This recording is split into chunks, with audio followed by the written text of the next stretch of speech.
El drama de la inmigración ilegal desde África hacia Europa parece lejos de dar tregua. Las tragedias de las que tenemos noticia ni siquiera se limitan al mar Mediterráneo. Fíjense ustedes que también llegan a Europa por aire. El jueves pasado, un hombre fue encontrado inconsciente en el tren de aterrizaje de un Boeing 747 de British Airways que acababa de aterrizar en el aeropuerto de Londres, procedente de Johannesburgo. Una hora más tarde, la policía también encontró un cadáver en una azotea de la capital británica. La hipótesis que manejaron las autoridades fue que se trataba de otro polizón que, en este caso, cayó del cielo cuando el avión estaba por llegar a destino. Si se confirma esta tesis, los dos hombres viajaron durante 11 horas recorriendo 9.000 kilómetros que separan Sudáfrica del Reino Unido en esas condiciones tan insólitas y estremecedoras. ¿Cómo es esto? ¿Qué dice la experiencia de los pilotos de aviación?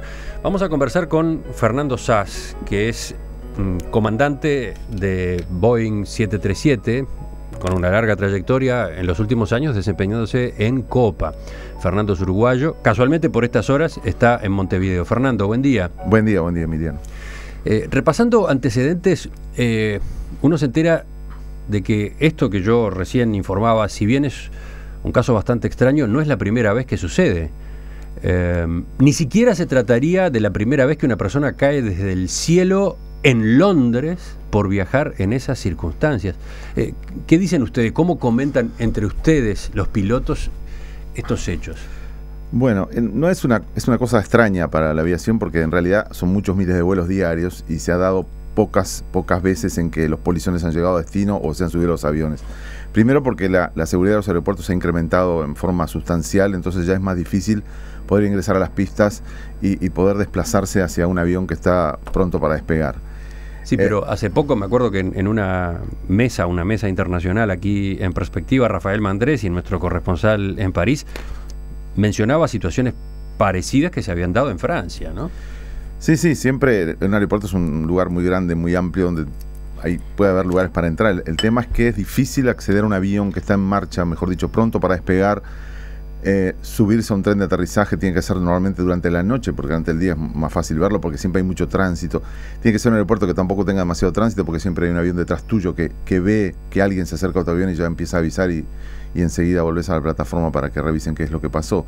O sea, son pocas las condiciones que se dan para que puedas subir un avión. Se daba bastante, se dio en Cuba una vez, y ahora lo curioso en Cuba es que te sigue un auto durante el rodaje hasta el despegue para que vean que nadie se suba, ¿no? Ah, en Cuba también hay historia en esta materia. Hay historia. ¿Pero de qué año es eso? Hace muchos años fue un Iberia a Madrid y bueno, después salió hasta un libro del chico que se escapó porque se ató a los cables, a los caños hidráulicos del tren de aterrizaje y llegó igual que él a Londres, ¿no? Desmayado, en unas condiciones críticas, pero se salvó. ¿Y desde entonces en el aeropuerto de La Habana hay un control para evitar esto? Bueno, sí, a nosotros por lo menos nos sigue un auto durante la noche hasta la cabecera antes del despegue. Siempre es como un lazarillo que tenemos cuando despegamos de La Habana. ¿Y se sabe que es a esos efectos? ¿Y no ocurre en otros aeropuertos? No ocurre en otros aeropuertos. No. Pero ¿y cómo es que hace la persona que se va a mandar este acto heroico / desesperado? ¿Cómo hace? ¿Corre al costado del avión? Tiene que correr por detrás del avión, no puede correr al costado porque están los motores y lo pueden... si está pronto para despegar, antes de dar potencia, puede haber 130, 140 kilómetros por hora de viento producido por los motores. Después ya es imposible. Pero si entra corriendo bien por detrás, por el medio del fuselaje, y se trepa los frenos y de ahí a la rueda y de la rueda al compartimento de aterrizaje, que tampoco es tan fácil porque el compartimento de aterrizaje tiene puertas que en el momento del despegue están cerradas. Y luego cuando el tren se sube, el tren de aterrizaje se comanda para que suba, esas puertas se abren para que puedan entrar las ruedas nuevamente al avión. O sea que hay que entender que durante un rato esa persona está colgada de las ruedas del tren de aterrizaje, pero en el aire, hasta que se abren las puertas y el tren de aterrizaje entra. Sube. Él debe estar colgado dentro del compartimiento en los caños hidráulicos. Hay muchos caños, hay muchos, cientos, por decirte cosas. Hay mucho ruido y hay muchos caños y es muy oscuro y ruidoso, ventoso.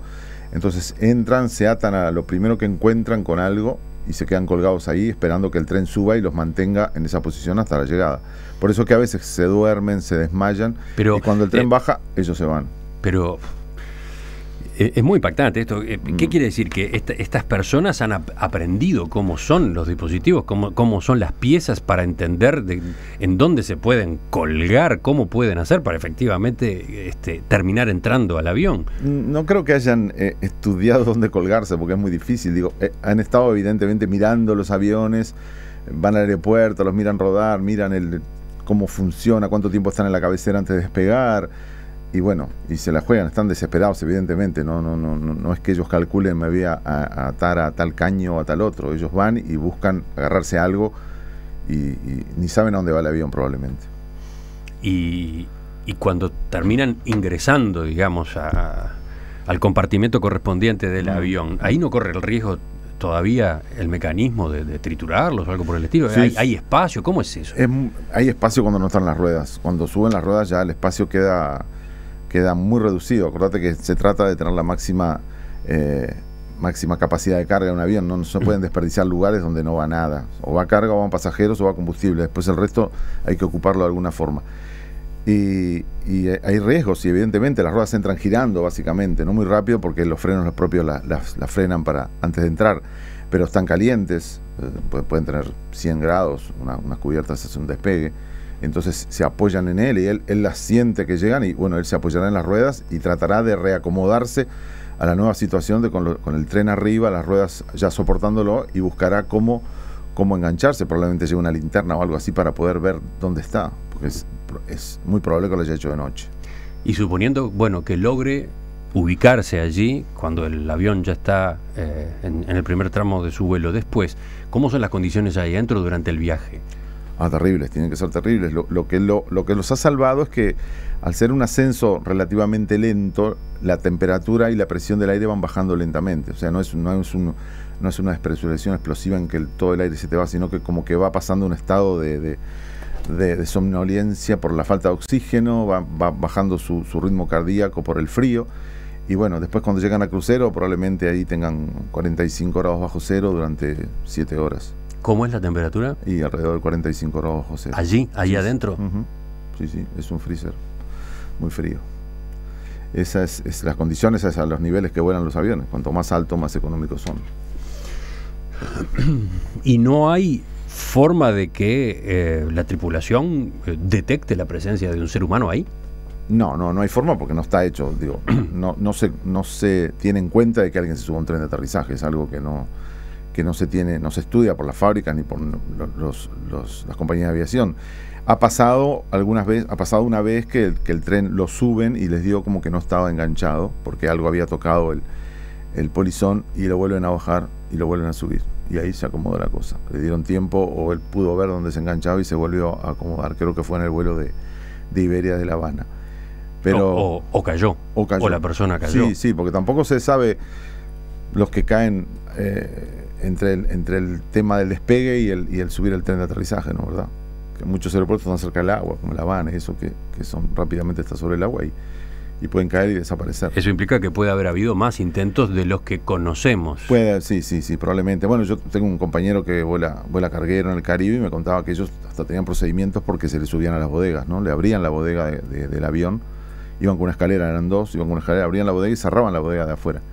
Y ellos veían que la luz de la bodega se prendía y se apagaba, y a partir de que llegaron un día con 2 en la bodega, tuvieron que empezar a hacer procedimientos para estar atentos a esos aeropuertos y a esos problemas de las luces. Sí, repasando estos casos, encontraba, por ejemplo, uno de septiembre de 2012, un mozambiqueño, José Matada, de 26 años, cayó de un avión que procedía de Angola y terminó con su cuerpo en una calle del oeste de Londres. Y podríamos seguir, ¿no? Sí, se dan muchos casos. La desesperación los lleva a eso, pero no son no son porcentajes muy significativos en la cantidad de vuelos que existen en el mundo, ¿no? Ahora, yo preguntaba si no deberían a esta altura las compañías aéreas instalar algún tipo de alarma, algún tipo de sistema de detección, teniendo en cuenta que, por ejemplo, en el momento del aterrizaje después, supongo que la presencia de una persona entre las ruedas es un riesgo para ella, pero también puede ser un riesgo para el propio avión, ¿o no? Sí, pues para el propio avión el máximo riesgo puede ser que la persona se enganche a un cable hidráulico y lo corte y el avión pierda un sistema hidráulico, pero la masa de una persona con respecto a la masa de un avión, estamos hablando de 350.000 kilos contra 70 de un pasajero y estamos hablando de 400 kilómetros por hora, no es como una locomotora, no se va a enterar de nada, probablemente. Y además detrás del tren no hay motores, no hay nada que pueda molestarlo. O sea, el problema sería que la persona cayera y fuera a ingresar en un motor, algo de eso. Pero de esa zona hacia atrás no tenemos nada que significativamente afecte a la seguridad. En fin, yo he ido planteando estas preguntas porque son algunas de las que, no sé, cualquiera que medite un segundo a propósito de esa noticia tan cortita puede hacerse. A propósito de digamos, de todo lo que ese ser humano que decidió emigrar por esa vía, todo lo que pone en juego, ¿no? Sí, se juega su vida y juega la vida de mucha gente, ¿no? Digo, puede, como te decía, puede afectar la parte hidráulica del avión, puede afectar un tren o que corte o que lleve un cuchillo y corte algo, puede afectar el avión, pero digo, lo peor es él que está tan desesperado y trata de huir a una vida que no sabe cuál es tampoco, ¿no? ¿Hay otras, no sé, situaciones extrañas como estas que inquieten a los comandantes de, por ejemplo, un 737, que es el caso tuyo? No, situaciones, digo, estas son situaciones extremas en las que una persona, un polizón adentro de un avión, creo que es la situación extrema. Después la seguridad y los procedimientos son muy estrictos como para que te permitan salirse mucho del libreto, ¿no? Y sobre todo, bueno, nosotros operamos en aeropuertos que tienen mucho movimiento normalmente, lo cual te da otra seguridad en ese tema, ¿no? En el tema polizones, en el tema ingreso de personas, esas cosas. Entonces eso te da una tranquilidad más, porque los aeropuertos son, al ser de mejor categoría, te dan otra seguridad a la aerolínea. En Perspectiva, periodismo con vocación de servicio público. Fernando Sass, comandante de Boeing 737, desempeñándose en Copa. Gracias por acompañarnos con estos apuntes, con estas observaciones. No, un placer estar aquí de nuevo y bueno, un abrazo y nos vemos pronto. Siempre estamos a las órdenes y yendo y viniendo. Pasamos a otros temas cuando retomemos En Perspectiva enseguida.